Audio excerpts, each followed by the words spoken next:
O que você faria se visse uma jovem faminta sendo forçada a se ajoelhar na lama gelada por horas? A prisioneira de 17 anos tremia de fome e frio, segurando restos de vegetais podres acima da cabeça com os braços estendidos. Suas forças se esgotavam rapidamente, mas ela sabia que se os braços caíssem, algo terrível aconteceria. A guarda nazista observava com olhos frios, segurando um cacetete de borracha, esperando o momento exato em que a menina desfalecesse. Quando finalmente os braços da jovem cederam pela exaustão, a brutalidade que se seguiu foi além de qualquer humanidade. Essa foi apenas uma das crueldades cometidas por uma das guardas mais sanguinárias dos campos de concentração nazistas. Seu nome? Elisabeth Volkenrath. E fique até o final para descobrir todos os horrores que ela cometeu em Auschwitz e Bergen-Belsen e como essa criminosa de guerra pagou por seus crimes com sua merecida execução. Antes de começar, estamos rumo à meta de 1 milhão de inscritos. Parece muito, mas com a sua ajuda, chegaremos lá. Se inscreva agora, deixe o like e faça parte dessa história. Quem foi Elisabeth Volkenrath? Elisabeth Volkenrath nasceu em 5 de setembro de 1919, em uma pequena localidade da Alemanha que, como tantas outras, vivia à sombra dos traumas deixados pela Primeira Guerra Mundial e pelas imposições do Tratado de Versalhes. Seu nascimento ocorreu em um momento de crise social e econômica profunda. A República de Weimar, instável e fragilizada, tentava manter a ordem em meio a levantes políticos, hiperinflação e desemprego crescente. Elisabeth cresceu nesse ambiente de escassez e incerteza em uma família de origens humildes, que vivia com o mínimo necessário e raramente tinha acesso aos benefícios que alcançavam os setores mais abastados da sociedade alemã. Sua infância foi marcada por uma rotina modesta e austera, característica da maioria das famílias operárias alemãs da época. A escassez de recursos era parte da vida cotidiana, e o conforto material era algo distante. A Grande Depressão de 1929 agravaria ainda mais essa situação, mergulhando a Alemanha em um novo ciclo de miséria e desilusão. As dificuldades econômicas eram constantes e os sonhos de ascensão social pareciam cada vez mais inalcançáveis para jovens como Elisabeth, cuja juventude transcorreu em meio a privações e poucas perspectivas concretas de mudança. Sem acesso a uma educação formal de qualidade, Volkenrath teve uma formação escolar limitada, frequentando apenas os níveis básicos exigidos pelo Estado. A ausência de uma trajetória educacional mais ampla não apenas restringiu suas opções profissionais, como também a afastou do pensamento crítico, da reflexão política e do debate social que começava a emergir entre a juventude mais instruída. Com poucas chances de frequentar escolas superiores ou participar da vida cultural e intelectual alemã, Elisabeth permaneceu inserida em um universo estreito, dominado pela obediência, pela rotina e pela sobrevivência. Ao longo da década de 1930, a Alemanha mergulhou em uma espiral ideológica liderada pelo Partido Nazista, que pouco a pouco se impôs como única força política do país. Embora muitos jovens tenham sido atraídos pelo fervor nacionalista e pela promessa de um futuro grandioso, Elisabeth, como muitos de sua classe, parecia distanciada dos grandes embates políticos. Mesmo muito nova, já trabalhava como auxiliar em um salão de cabeleireiro, uma ocupação simples e sem prestígio, que não oferecia horizontes além da subsistência imediata. Sua vida era marcada por gestos cotidianos, atender clientes, varrer o chão, organizar materiais, e seguia um ritmo previsível, sem grandes ambições. Essa aparente normalidade, no entanto, ocultava a profunda transformação social em curso na Alemanha. A militarização acelerada, a expansão da propaganda nazista e a institucionalização do antissemitismo moldavam silenciosamente a nova ordem. Muitas jovens mulheres foram incentivadas a aderir ao regime, especialmente por meio de organizações como a Liga das Moças Alemãs, BDM, que promovia valores como disciplina, fidelidade ao Führer e o ideal de mulher submissa ao Estado. Não se sabe ao certo se Volkenrath participou ativamente de tais organizações, mas é possível que tenha sido influenciada de forma direta ou indireta por esse ambiente cada vez mais totalitário. Com o início da Segunda Guerra Mundial, a estrutura nazista passou a demandar cada vez mais trabalhadores e colaboradoras civis, incluindo mulheres. O avanço do conflito e a expansão territorial da Alemanha criaram uma necessidade urgente de pessoal nos campos de concentração, tanto para o trabalho burocrático quanto para a vigilância de prisioneiros. Era uma função que, embora envolvesse violência e repressão, era oferecida como uma oportunidade de estabilidade, segurança financeira e até mesmo de status dentro da hierarquia do regime. Para muitas mulheres sem perspectivas profissionais, como era o caso de Elisabeth, essa proposta representava uma chance rara de ascensão. Assim, em meio à engrenagem expansionista do Terceiro Reich, Volkenrath aceitou integrar o corpo de vigilância dos campos de concentração da SS, iniciando um novo e sombrio capítulo de sua vida. De auxiliar de cabeleireiro à guarda de campo de extermínio, sua trajetória ilustra com precisão a capacidade do regime nazista de cooptar indivíduos comuns, transformando-os em peças fundamentais de sua máquina de opressão. Ida para Ravensbrück. Sua entrada no universo sombrio dos campos de concentração ocorreu em 1941, quando, de forma voluntária, Elisabeth Volkenrath se alistou como guarda no campo de concentração de Ravensbrück. Naquele momento, a Alemanha nazista já estava profundamente engajada na Segunda Guerra Mundial e o regime havia consolidado uma vasta e eficiente máquina de repressão, composta por centenas de campos espalhados por toda a Europa ocupada. Cada um deles tinha uma função específica dentro da política genocida do Terceiro Reich, desde o trabalho forçado e reeducação política até o extermínio em massa. Ravensbrück, situado a aproximadamente 90 quilômetros ao norte de Berlim, tinha um papel particular. Era o maior campo de concentração exclusivamente feminino da Alemanha, destinado à detenção, punição e eliminação de mulheres consideradas inimigas do Estado. A escolha de Elisabeth por essa nova função não foi fruto do acaso, tampouco uma imposição externa. Em um contexto de guerra, racionamento, bombardeios e medo generalizado, muitas pessoas viam nas estruturas do Estado nazista uma oportunidade de segurança, estabilidade financeira e até reconhecimento social. Para mulheres jovens, como Volkenrath, sem formação acadêmica nem qualificações técnicas, o ingresso na SS feminina, SS Helferinnen, surgia como um caminho possível e, para algumas, desejável. Ao cruzar os portões de Ravensbrück, Elisabeth deixava para trás sua vida banal e sem projeção, ingressando em um universo regido por regras de ferro, lealdade ao Führer e indiferença absoluta ao sofrimento humano. Uma vez admitida, Volkenrath passou por um intenso processo de treinamento e doutrinação supervisionado por oficiais da SS e pelas Oberaufseherinnen, chefes de bloco, mais antigas.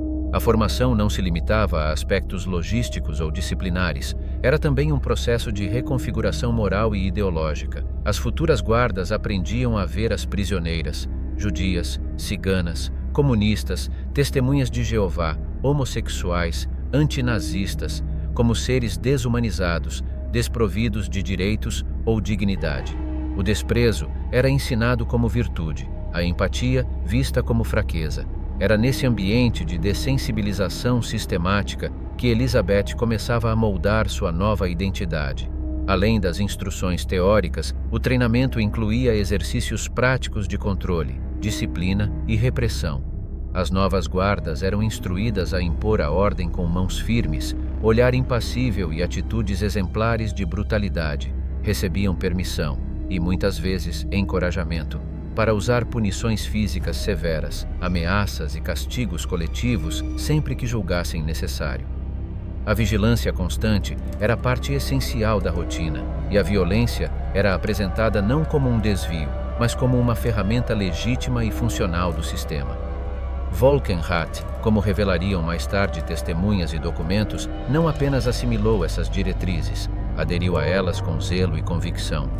No cotidiano de Ravensbrück, o horror era parte da normalidade.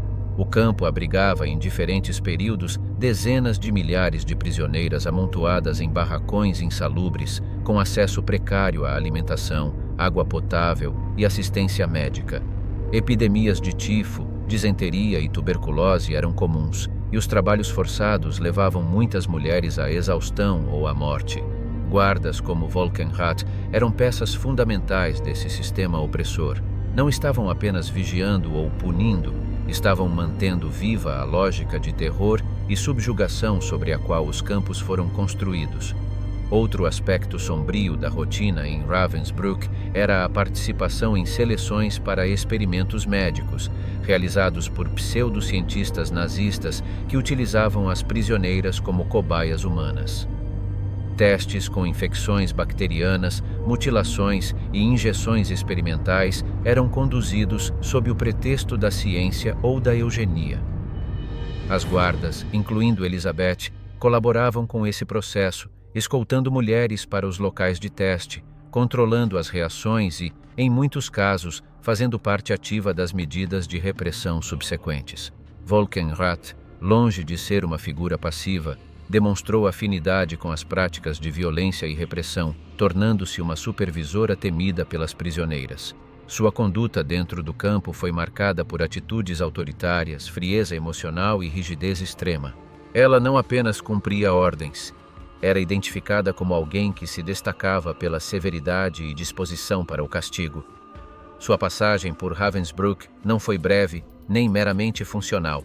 Serviu como um período formativo, durante o qual Elizabeth consolidou a visão de mundo nazista e os métodos que voltaria a aplicar com ainda mais intensidade em outros campos de concentração. A familiaridade com o sofrimento, o desprezo pela vida humana e a adesão plena ao sistema tornaram-na uma figura perfeitamente integrada à estrutura do genocídio. Nos anos seguintes, sua experiência em Ravensbrück a tornaria apta a ser transferida para funções ainda mais cruéis em campos como Auschwitz e Bergen-Belsen, sobre os quais falaremos muito durante o vídeo. Então não saia daí. Transferência para Auschwitz. Em março de 1942, Elizabeth Volkenrath foi transferida de Ravensbrück para o complexo de Auschwitz, na Polônia ocupada, um dos epicentros do genocídio promovido pelo regime nazista. Essa transferência representou não apenas uma mudança de local, mas também um aprofundamento no envolvimento de Volkenrath com a estrutura de extermínio do Terceiro Reich. Enquanto Ravensbrück era um campo majoritariamente voltado à repressão e ao trabalho forçado de mulheres, Auschwitz incorporava em sua essência o assassinato em massa, com câmaras de gás e crematórios funcionando como instrumentos centrais da chamada solução final. Ali, Volkenrath mergulharia ainda mais fundo na engrenagem de violência, opressão e morte.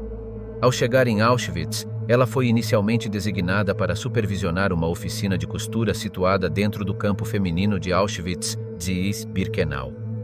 O ambiente era degradante. Dezenas de prisioneiras, em sua maioria judias, polonesas e ciganas, trabalhavam por horas ininterruptas, costurando e remendando uniformes sob ordens rígidas, em condições de frio intenso, desnutrição e violência constante. Os uniformes reparados não eram apenas os das próprias detentas, mas também os das tropas da SS, o que reforçava o simbolismo de submissão das prisioneiras. Sob a supervisão de Volkenrath, esse local, que poderia ser apenas mais uma oficina funcional, tornou-se um espaço de brutalidade. Relatos de sobreviventes descrevem seu comportamento como sádico e imprevisível. Elizabeth frequentemente agredia as prisioneiras com os punhos, sem qualquer provocação, e utilizava a humilhação física e psicológica como parte de seu controle sobre o grupo. Seu desprezo pelas vidas que supervisionava era evidente nos mínimos gestos. Empurrões, gritos, insultos e golpes gratuitos faziam parte de sua rotina.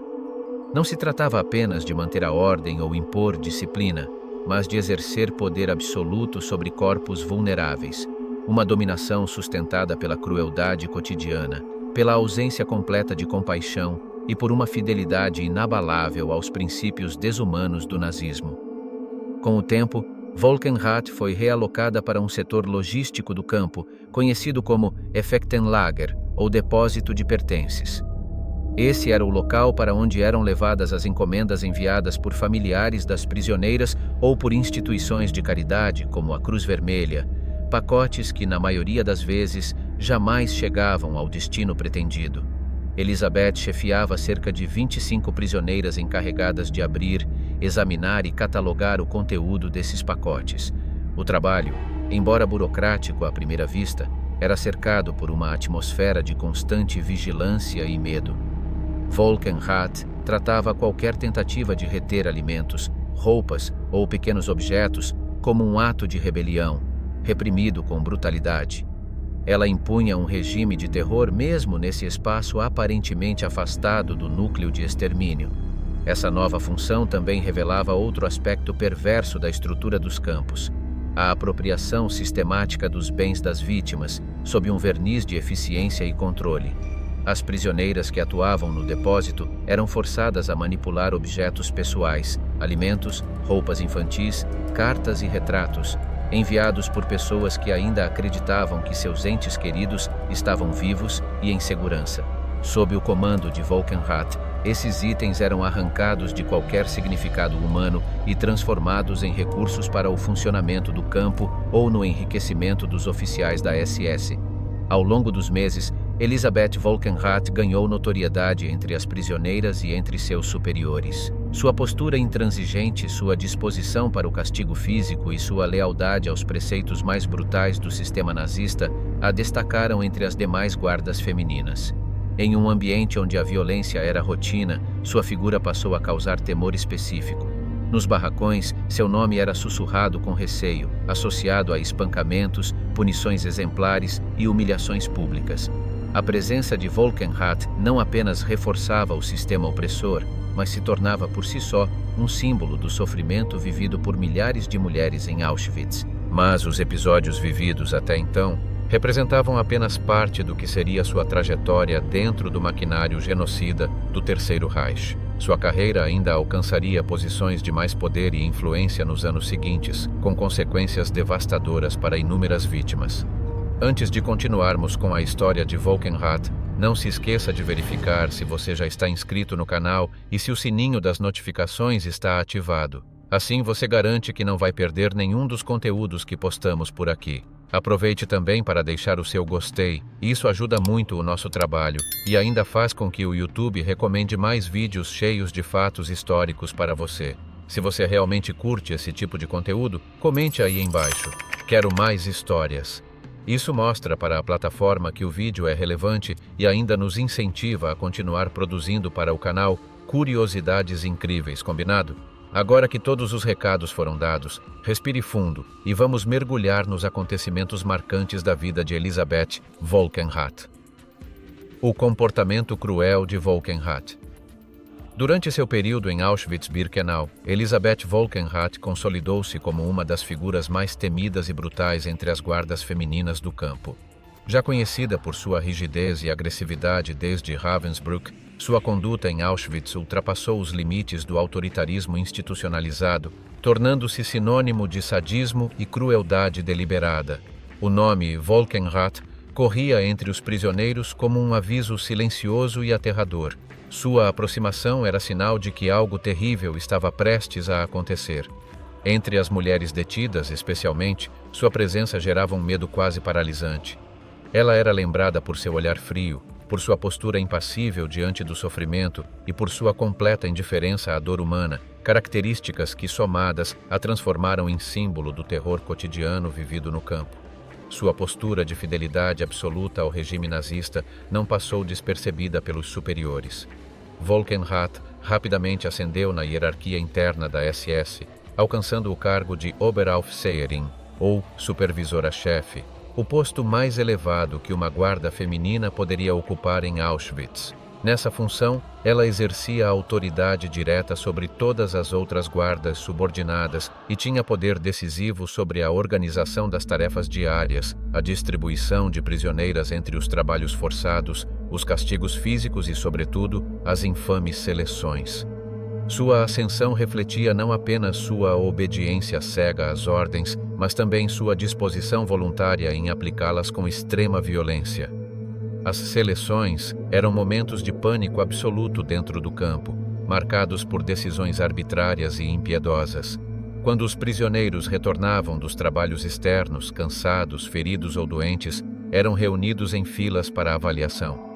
Volkenrath, ao lado de médicos nazistas como Josef Mengele e de outros oficiais, participava diretamente desses processos. Cabeças eram analisadas com um rápido olhar, corpos magros eram medidos com desprezo e gestos simples decidiam o destino de centenas. Aqueles considerados inúteis, geralmente os mais fracos, idosos, doentes ou mulheres com crianças, eram imediatamente enviados às câmaras de gás. Em um dos episódios mais representativos, de 1.400 prisioneiros presentes, apenas 300 foram poupados. Os demais foram condenados à morte sumária. Volkenrath, segundo diversos testemunhos, jamais hesitava. Não demonstrava compaixão, empatia ou qualquer tipo de hesitação. Em certos momentos, segundo sobreviventes, parecia até exibir um sinistro prazer ao realizar tais tarefas, como se estivesse inteiramente absorvida por sua função dentro da maquinaria genocida. Mas seu papel em Auschwitz não se restringia a essas seleções. Ela também era presença constante nas rotinas de punição, repressão e controle violento das prisioneiras. Era comum vê-la aplicando castigos físicos por motivos banais ou mesmo inexistentes. Um dos relatos mais marcantes descreve como ela obrigou uma prisioneira a despir-se diante de um grupo de mulheres e, sem qualquer explicação, iniciou um espancamento brutal que durou vários minutos. A vítima, com o corpo coberto por hematomas, teve de ser levada à enfermaria, onde permaneceu internada por semanas. Outro depoimento, colhido no pós-guerra, afirma que Volkenrath foi vista agredindo prisioneiras até a inconsciência em pelo menos 80 ocasiões distintas, utilizando um cacetete de borracha, instrumento frequentemente usado por ela como símbolo de autoridade e ferramenta de tortura. A violência física vinha acompanhada de práticas sistemáticas de humilhação e tortura psicológica. Em um episódio emblemático, uma mulher foi acusada de esconder um anel e um medalhão. Sem qualquer investigação formal, Volkenrath despiu-a à força, espancou-a violentamente e ordenou que fosse trancada em um porão escuro e insalubre. A prisioneira sobreviveu apenas graças à ajuda clandestina da irmã, que arriscou a própria vida ao lhe fornecer comida. Após 3 semanas de confinamento, a mulher foi retirada do porão e submetida a uma punição degradante: a limpeza das latrinas do campo, mesmo estando visivelmente debilitada. Logo em seguida, contraiu tifo e morreu. Sua crueldade não conhecia limites. Idade, condição física ou mental não eram fatores que atenuassem seu comportamento. Em certa ocasião, uma senhora idosa aproximou-se dela com um pedido simples. Desejava ser designada para alguma tarefa, talvez na esperança de escapar dos castigos e da fome. Volkenrath respondeu com um empurrão violento, jogando-a escada abaixo. A mulher morreu na hora. Nenhuma consequência recaiu sobre Volkenrath. Dentro daquela estrutura de horror, sua violência era tolerada, quando não encorajada, como parte do funcionamento do sistema. Volkenrath também era conhecida por aplicar castigos coletivos, quando percebia qualquer tipo de infração, real ou imaginária, entre as prisioneiras, determinava punições severas que atingiam grupos inteiros. Por vezes, ordenava a suspensão completa da distribuição de alimentos ou água, alegando que os prisioneiros já tinham recebido o suficiente. Em outras, exigia que centenas permanecessem horas a fio em pé, sob frio ou calor extremos, com os braços erguidos, até que o primeiro desmaio ocorresse. Essas práticas tinham como objetivo minar qualquer resquício de resistência e reforçar sua autoridade absoluta. Seu poder estendia-se até mesmo entre as próprias colegas da SS. Em um episódio notório, Elizabeth presenciou e supervisionou a punição pública de uma guarda acusada de manter relações com um prisioneiro e de repassar mensagens secretas a familiares dos detentos, ações consideradas gravíssimas no interior da estrutura disciplinar nazista. A punição consistiu em 25 chibatadas, aplicadas por outras guardas da SS diante de uma plateia de prisioneiras e oficiais. A presença de Volkenrath, nesse caso, não foi apenas simbólica, ela representava a vigilância interna que mantinha a ordem também entre os carrascos. A atuação de Elisabeth Volkenrath em Auschwitz não foi fruto do acaso ou da simples aceitação de ordens superiores. Ela encarnava de maneira ativa e voluntária a lógica do campo de concentração, um sistema baseado na desumanização total do outro, na negação de qualquer traço de empatia e na imposição do sofrimento como instrumento de controle. Transferência para Bergen-Belsen. Com o avanço implacável do Exército Vermelho em direção ao coração da Alemanha nazista, no início de 1945, o sistema de campos de concentração entrou em colapso. A iminente derrocada do Terceiro Reich precipitou uma série de ordens desesperadas por parte da SS: destruir provas, queimar arquivos, evacuar os campos e transferir tanto prisioneiros quanto funcionários para áreas que ainda estavam sob controle alemão. Essa movimentação buscava não apenas evitar que os horrores cometidos nos campos fossem revelados aos aliados, mas também manter o funcionamento do sistema de extermínio o máximo possível, mesmo em meio ao caos.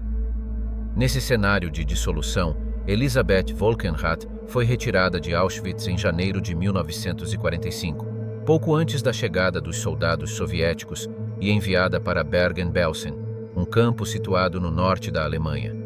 A transferência de Volkenrath não foi isolada.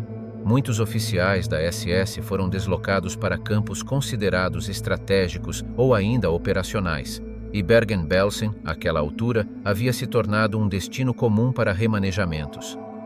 Originalmente criado como um campo de trânsito para prisioneiros de guerra, Belsen foi transformado em campo de concentração em 1943, mas, em seus últimos meses, degenerou-se em um depósito humano à beira do colapso.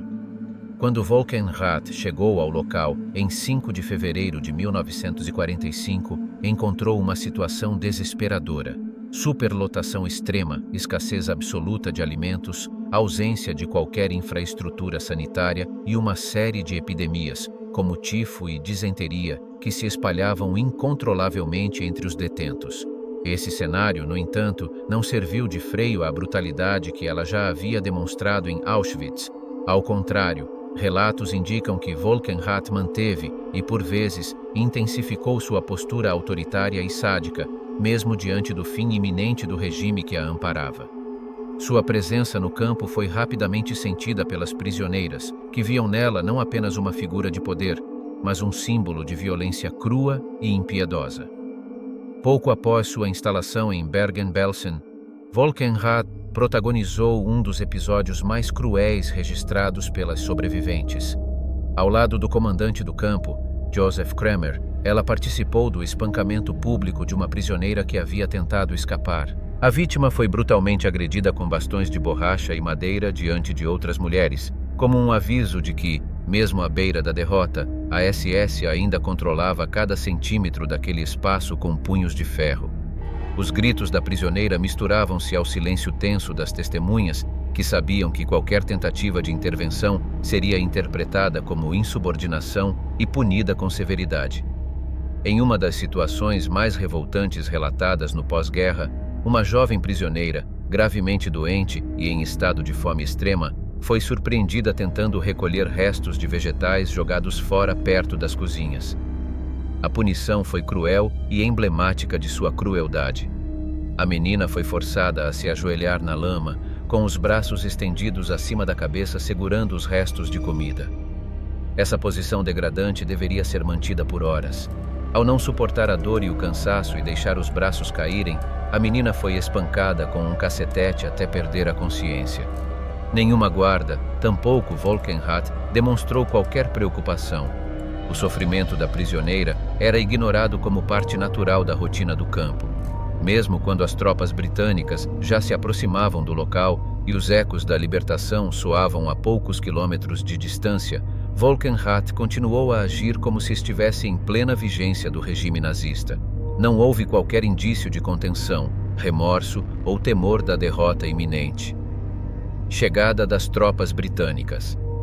A entrada das tropas britânicas no campo de concentração de Bergen-Belsen, em 15 de abril de 1945, marcou um dos episódios mais sombrios, revoltantes e moralmente impactantes da libertação dos territórios ocupados pelo regime nazista. Ao atravessarem os portões do campo, os soldados aliados esperavam encontrar um local abandonado ou parcialmente funcional. No entanto, o que se apresentou diante deles ultrapassava qualquer relato de horror anteriormente conhecido. Um cenário dantesco, onde a morte era onipresente e a vida, quando ainda persistia, era frágil demais para resistir. Corpos insepultos se acumulavam em valas e nos arredores dos barracões, onde centenas de sobreviventes jaziam em condições degradantes, com o olhar perdido, cobertos de feridas abertas, infestados por piolhos e tão desnutridos que mal se reconheciam como humanos. O campo, que já havia entrado em colapso nas semanas anteriores, após o colapso administrativo da SS e a chegada de prisioneiros transferidos de outros campos diante do avanço aliado, tornou-se símbolo da falência total, não apenas logística, mas sobretudo moral do regime nazista. Ali se materializava, de forma nua e crua, o extremo a que podia chegar um sistema baseado na desumanização completa, na burocratização da crueldade e no desprezo absoluto pela dignidade humana. O impacto nos soldados britânicos foi profundo e imediato. Muitos descreveram a cena como a mais aterradora que testemunharam em toda a guerra, mesmo em comparação com os campos de batalha do norte da África, da Normandia ou da Itália. Oficiais endurecidos pela brutalidade dos combates se viram emocionalmente devastados, incapazes de conter as lágrimas ou o choque. Médicos e enfermeiros, treinados para enfrentar situações extremas, ficaram paralisados diante do que consideraram um cenário do inferno. Dezenas de prisioneiros morriam diariamente mesmo após a libertação, não por negligência dos aliados, mas porque seus corpos estavam além de qualquer recuperação. Vítimas de meses, às vezes anos, de fome extrema, trabalho forçado, doenças e maus-tratos constantes. As tropas aliadas agiram com rapidez, tentando restaurar um mínimo de ordem e humanidade ao local. Iniciaram a desinfecção dos sobreviventes, construíram hospitais improvisados, montaram cozinhas de campanha e enterraram os mortos. Muitos em valas comuns, tamanha era a quantidade de cadáveres. Bergen-Belsen, originalmente um campo de prisioneiros de guerra e mais tarde transformado em campo de concentração, tornou-se uma das maiores provas visuais e morais do abismo que o Terceiro Reich havia escavado na civilização europeia. Entre os presos pelos britânicos estavam vários membros da administração do campo, incluindo o comandante Josef Kremer, conhecido por seu comportamento sádico e logo apelidado de A Besta de Belsen pela imprensa britânica, e Elisabeth Volkenrath, nossa protagonista, que rapidamente se destacaria como uma das figuras mais denunciadas pelos sobreviventes. Volkenrath foi apontada como responsável por castigos físicos, espancamentos brutais, humilhações públicas e até mortes diretas.